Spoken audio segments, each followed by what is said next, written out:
নমস্কাৰ বন্ধু বান্ধৱীসকল, লাঞ্চতন্ত্ৰ অন্য এটা ভিডিঅ'ত আপোনালোকৰ ৱেলকাম।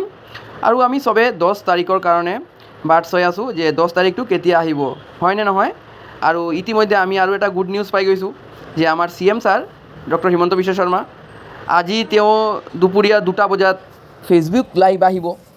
আৰু তেওঁ আজি বিভিন্ন ধৰণৰ অসমৰ সমস্যা ক'ব পাৰে বা যিকেইটা কাৰেণ্ট ইছ্যুজ আছে ইয়াৰ ওপৰত কথা পাতিব।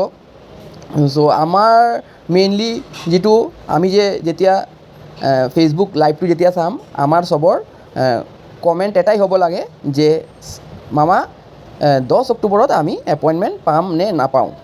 আৰু ইয়াৰ লগে লগে আপোনালোকক মই এটা কথা কৈছোঁ, আপোনালোকে কাইণ্ডলি এইটো মেনশ্যন কৰিব যে আমাক হোম ডিষ্ট্ৰিক্টত দিবৰ কাৰণে, ঠিক আছে, হোম ডিষ্ট্ৰিক্টত দিবৰ কাৰণে আমি ৰিকুৱেষ্ট কৰিম। চবেই এইটো কৰিব যে ফাৰ্ষ্ট অফ অল 10 তাৰিখত দিবনে নাই, আৰু ইয়াৰ লগে লগে হোম ডিষ্ট্ৰিক্টত আমি এপইণ্টমেণ্টটো পাম নে নাই। ইছ্যু দুইটা হয়, GTPGT হওক বা LP UP হওক, চবেই আমি মিলি এটাই আমাৰ মেইন টপিক থাকিব যে ফাৰ্ষ্ট অফ অল আমি 10 তাৰিখত যেনে তেনে এপইণ্টমেণ্টটো পাব লাগে, আৰু ইয়াৰ লগে লগে আমি যাতে ঘৰৰ ওচৰত চাকৰিটো পাওঁ। কিয় আপোনালোকে বন্ধু বান্ধৱীসকলে জানে GTৰ চেলাৰী বহুত কম, LP টিচাৰৰ চেলাৰী বহুত কম, UP টিচাৰৰ চেলাৰী বহুত কম। চ' ইমান কম চেলাৰী লৈ যদি আপুনি ঘৰৰ পৰা 400-500 কিলোমিটাৰ দূৰত চাকৰি কৰে, তেনেহ'লে আপোনাৰ হাতত কিমান টকা বাচিব, কি বুলি ভাবে আপুনি।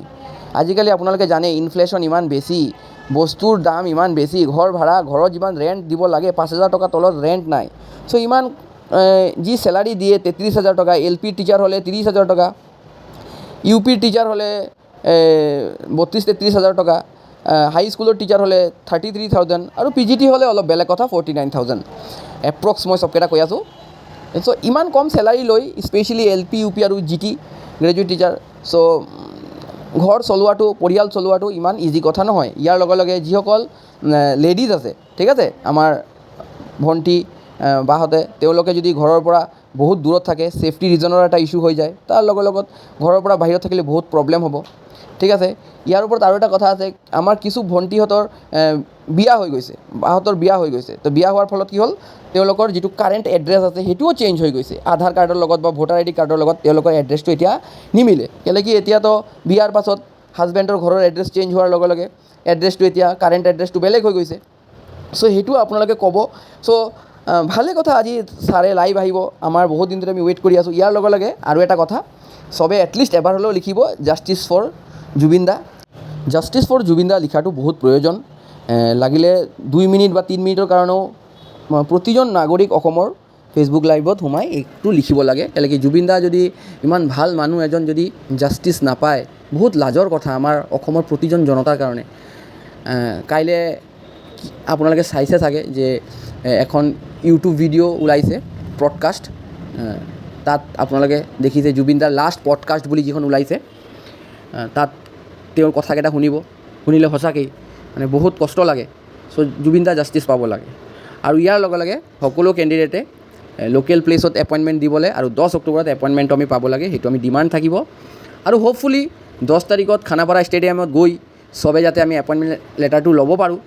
আৰু এই বিষয়ত আপোনালোকে কি ভাবে, কি আপোনালোকৰ মতামত কমেণ্ট বক্সত কমেণ্ট কৰি জনাব। মই ভাবিছোঁ আজি এই ভাল মোমেণ্টটোত, দুৰ্গা পূজাৰ আগত আমি এটা আজি গুড নিউজ পাই গ'লে আমাৰ জীৱনৰ আটাইতকৈ ভাল কথা। কালিৰ পৰা ষষ্ঠী ষ্টাৰ্ট হ'ব, প্ৰথম দিন মা দুৰ্গা অহাৰ।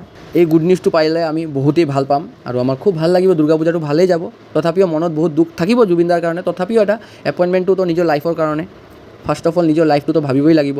কেলৈ কি, মই এটা কথা ভাবোঁ যে আমাৰ কাৰণে, মই এইটো মোৰ থিংকিং, কিন্তু আপোনালোকে কি ভাবে মই নাজানো, মই ভাবোঁ যে my first responsibility is for my mother and father. মোৰ জীৱনৰ প্ৰথম ৰেছপনচিবিলিটিটো মোৰ মা আৰু দেউতাৰ কাৰণেই হয়। ইয়াৰ পাছতেই দুনিয়াৰ চব মানুহ।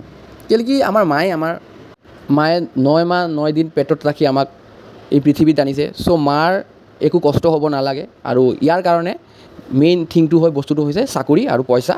আৰু সেইকাৰণে আমি আগত মা দেউতাক হেপী ৰাখিবৰ কাৰণে আমি আগত চাকৰিটো ল'বই লাগিব, ঠিক আছে। আৰু ইতিমধ্যে দেখিছোঁ কিছুমান মানুহে, কিছু অনুৰাগীয়ে জুবিনদাৰ আত্মহত্যা কৰি আছে। এইবোৰ বহুত বেয়া। পানীত জাপ মাৰিছে, ব্ৰহ্মপুত্ৰ জাপ মাৰিছে, এইবোৰ খুব বেয়া। কেলৈ কি, চবৰ মা দেউতা থাকে, কিমান দিন কিমান ৰাতি নোহোৱাকৈ তেওঁৰ মা নিজৰ বাচ্চাটোক ডাঙৰ দীঘল কৰে।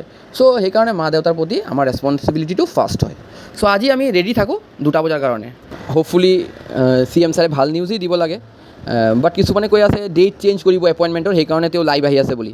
চ' আপোনালোকে কি ভাবে, ডেট চেঞ্জ হ'ব নেকি এপইণ্টমেণ্টৰ, বা কি ভাবিছে আজি লাইভত অহাৰ কাৰণটো কি হ'ব পাৰে, ফটাফট কমেণ্ট কৰি জনাবচোন।